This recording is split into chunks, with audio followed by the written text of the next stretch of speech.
Vous avez tout donné pour avoir cette offre et ça y est, elle est enfin arrivée. C'est génial. Et là, plein de sentiments vous assaillent. Vous êtes peut-être inquiet, perdu, peut-être déjà nostalgique.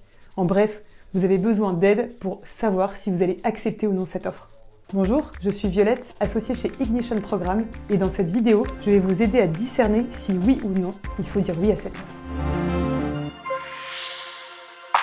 Voilà quelques conseils que j'aimerais vous donner pour faire un bon discernement.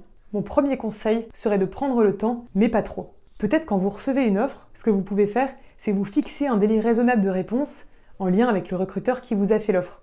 Ce qui nous paraît juste chez Ignition Programme, c'est entre 48 heures et 72 heures. Souvent, ce n'est pas vraiment parce que vous allez rajouter une semaine de réflexion que vous allez avoir une bonne manière de discerner. En tout cas, c'est notre recommandation. Mon deuxième conseil, c'est de regarder vos drivers. Finalement, c'est eux qui vont pouvoir orienter le mieux votre décision. Vous pouvez tout simplement reprendre cette bonne vieille méthode des plus et des moins. On vous propose une petite liste de questions non exhaustives qui peuvent vous permettre de bien discerner. Le premier point, c'est le why de l'entreprise. Finalement, son sens propre, sa mission. À quoi essaye-t-elle de contribuer dans le monde? Et à quoi est-ce qu'elle sert au quotidien? La finalité d'un produit ou d'un service qu'elle peut proposer peut vous aider à discerner si vous vous sentez touché par sa mission. Le deuxième point, c'est le fit avec les fondateurs, avec les personnes avec qui vous allez travailler au quotidien. Est-ce que vous vous êtes senti en confiance pendant les entretiens?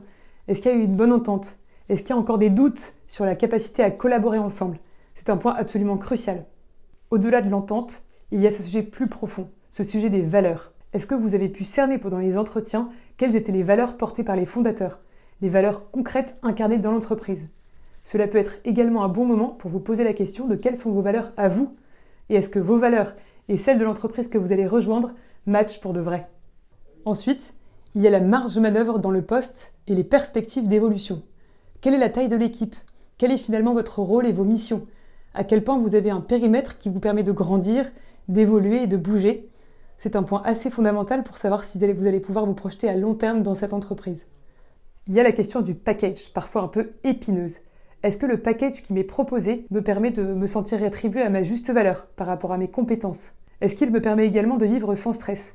Nous détaillons ce sujet de la valeur et du salaire dans d'autres vidéos si ça vous intéresse. Un des points de plus en plus importants pour notre génération, c'est également la flexibilité et l'accès au télétravail. C'est une question qui peut être évoquée évidemment en entretien.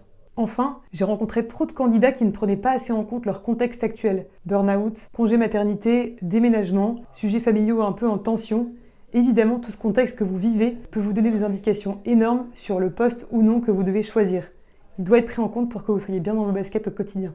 Après avoir jaugé, discerné, tout posé sur le papier, vous pouvez encore, si vous avez des zones d'ombre qui persistent, soit contacter le recruteur ou les dirigeants afin de lever les dernières zones d'ombre, qui peuvent être faites également évidemment pendant le process, c'est ce qu'on vous recommande, mais aussi aller chercher de l'information auprès des collaborateurs, ceux qui travaillent là-bas, et qui auront peut-être un avis plus objectif que les autres et qui seront capables de vous donner une vision réaliste de l'entreprise. Ces discernements, on ne va pas se mentir, ils vont se poser très souvent dans notre carrière professionnelle. Je vais peut-être vous partager une question qui m'a beaucoup aidée quand j'ai dû poser des choix. Cette question, c'est si je dis non, à quoi je dis oui? À quel besoin profond chez moi en ce moment je suis en train de répondre? En conclusion, faites-vous confiance et faites confiance à votre intuition. C'est souvent elle qui a raison.